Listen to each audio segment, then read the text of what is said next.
tudo bem com vocês? Sejam bem-vindos ao programa número 99 deste estudo Refletindo Kardec, sempre com apoio e divulgação da Sociedade Espírita Francisco de Assis, de Amparo aos Necessitados, a CEFAM da nossa cidade de Ponta Grossa. Hoje, o nosso último programa deste ano de 2024, e nós estamos já chegando na semana que vem ao nosso 100º programa, que é um motivo de bastante alegria para nós que abraçamos essa ideia. E ao final desse ano, quero agradecer a você, desde já, que nos acompanhou, que prestigiou esse nosso estudo, que divulgou esse estudo. Afinal de contas, o objetivo, o propósito maior é aprendermos juntos a doutrina espírita e, de alguma forma, compreendermos melhor as anotações, o ensino de Allan Kardec, a fim de que esse ensino reflita nas nossas vidas. Nós possamos refletir sobre os temas que são apresentados e, principalmente, aplicá-los no nosso dia a dia. Para fechar o nosso estudo desse ano, nós que estamos falando sobre o Cristo, e você comemorou o Natal, né, no dia 25, agora passado, e nós fizemos um convite já nos estudos anteriores para que nesses dias de festividades nós lembrássemos do Cristo, para que nós realmente dedicássemos alguns minutos do nosso dia para perceber a presença dele conosco. E é claro que quando se fala na questão da vinda do Cristo de forma material até nós, uma questão que levanta bastante discussão é a condição do corpo do Cristo.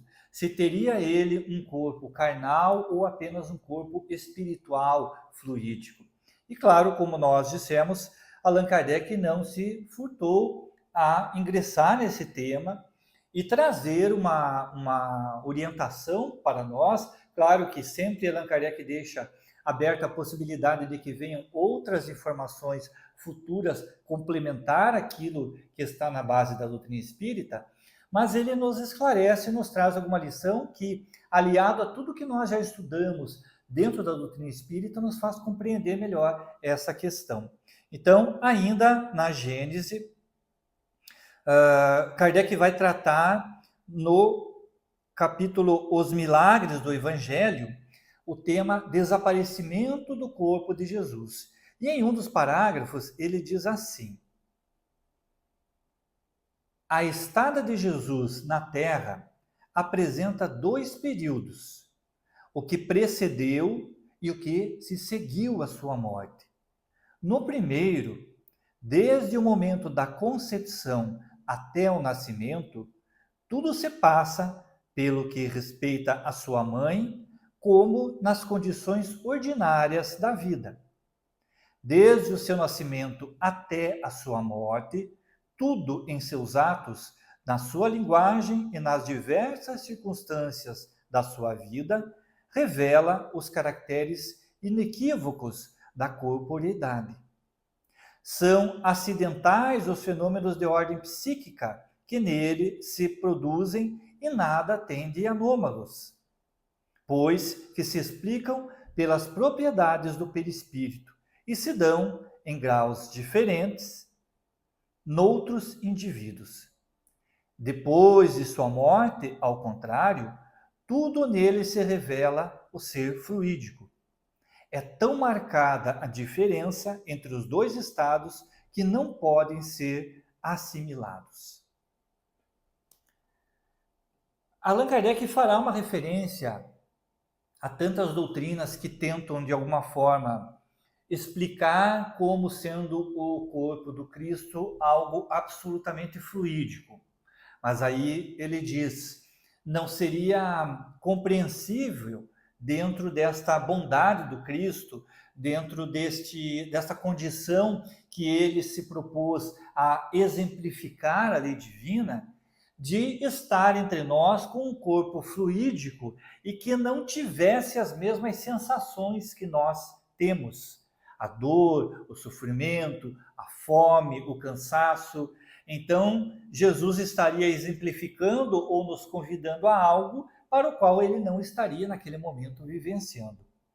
Por outro lado, Kardec nos diz também que o fato de dizerem que o corpo de Jesus teria apenas uma condição material ou que seria algo muito diferente do que nós encontramos, também entraria nessa regra de que se Jesus pretendia nos exemplificar este caminho, deveria ele se servir de um corpo similar ao nosso, enfrentar circunstâncias similares às que nós enfrentamos. Então, me parece que esse raciocínio que Allan Kardec coloca na Gênese, deixa registrado, e de acordo com tudo que nós estudamos dentro da doutrina espírita, nos faz compreender que o processo da encarnação do Cristo entre nós foi, sem dúvida alguma, o maior sacrifício que este Espírito puro, governador do nosso planeta, realizou. Ele se fez tomar o seu espírito já puro por um perispírito similar ao nosso, um perispírito similar a esse que é típico das criaturas terrenas. Claro, com propriedades fluídicas e magnéticas muito mais amplas do que nós encarnados. Mas também se fez tomar de um corpo material similar ao nosso. E ainda que tivesse assistência dos bons espíritos, ainda que tivesse toda a preparação desse corpo para que fosse forte, para que fosse apropriado a tudo que ele enfrentaria, não deixou ele, como nos diz Kardec, de enfrentar todas as vicissitudes que nós enfrentamos. E aí Kardec separa muito bem de que desde o nascimento até o momento da sua morte do corpo físico, Jesus se mostrou entre nós com um corpo carnal, como o nosso, um corpo físico similar ao nosso. Porém, nos diz Kardec, com condições psíquicas, com possibilidades psíquicas infinitamente maiores, mas não impossíveis aos encarnados.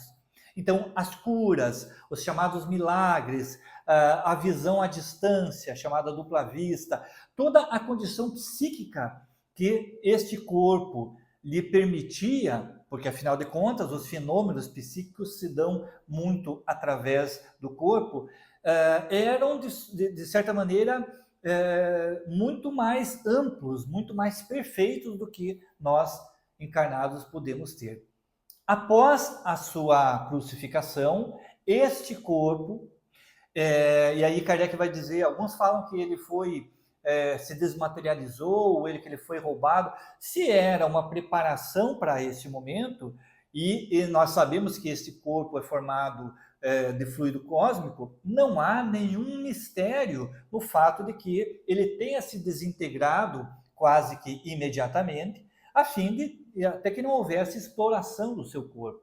Então, a partir daí que esse corpo físico morre, e que este corpo físico se desintegra, voltando à condição deste fluido cósmico, se desmaterializa, a partir daí, diz Kardec, ele se apresenta com um corpo fluídico, um perispírito, e que pode, de acordo com o que nós já estudamos, ser tocado, ser sentido, ele abraçava os apóstolos. Então, as aparições de Jesus, como nós vimos no estudo anterior, são fenômenos ou são circunstâncias, ditas por nós como fenômenos, porque ainda não compreendemos exatamente como isso acontece, mas que é possível dentro daquilo que os espíritos nos trouxeram.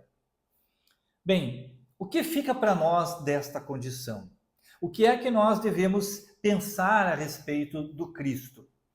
Jesus, esse guia espiritual da humanidade, se fez presente de forma material para poder ser mais compreendido, para poder estar mais próximo de nós e, de alguma forma, nos exemplificar qual o melhor caminho a seguir, nos exemplificar de que maneira nós deveríamos ou poderíamos enfrentar as dificuldades da nossa vida.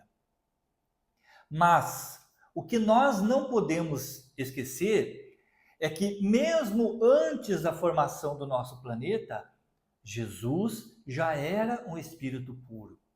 O Cristo já era um Cristo antes da formação da Terra. Então ele acompanha todo o nosso processo desde a criação do planeta e nos acompanhará pela eternidade. O que nós devemos pensar é que Jesus está presente em espírito, em energia, em luz, como esse irmão maior que guia a humanidade, que nos orienta e que está a todo momento velando pela nossa condição, pela nossa segurança, pelo nosso futuro.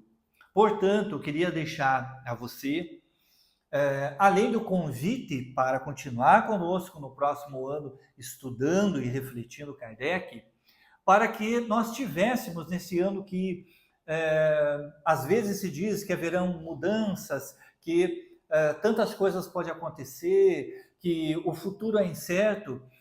Há uma frase que sempre se diz que Deus está no comando, Jesus está no leme, e a gente não pode esquecer disso. Deus, o nosso Criador, não nos colocaria em situações que nós não pudéssemos enfrentar. E Jesus, como nosso irmão maior, como guia espiritual da humanidade, também não permitiria que nós sofrêssemos algo que não fosse necessário. Tenhamos fé no Cristo, tenhamos a certeza de que se Ele se fez material, se fez um corpo físico para nos exemplificar, significa que Ele se importa muito conosco. E certamente está e estará presente sempre que nós necessitarmos. Jesus e o Espiritismo devem caminhar juntos. Devemos estudar o Espiritismo e estudar o Evangelho do Cristo, estudar a vida de Jesus. É um convite que nós fazemos, é um convite que Kardec faz e que esperamos no próximo ano de 2025 possamos estar juntos, estudando Kardec, refletindo sobre esse ensino da doutrina espírita e, acima de tudo, confiando no Cristo, confiando em Jesus, para que Ele nos oriente, para que Ele nos intua e para que possamos estar de pensamento e de coração também em sintonia com esse nosso irmão maior. Que Jesus abençoe a sua casa, a sua vida, que o próximo ano também seja de muita paz, muito amor, alegria para todos nós, que continuemos refletindo Kardec. Que assim seja. Tchau!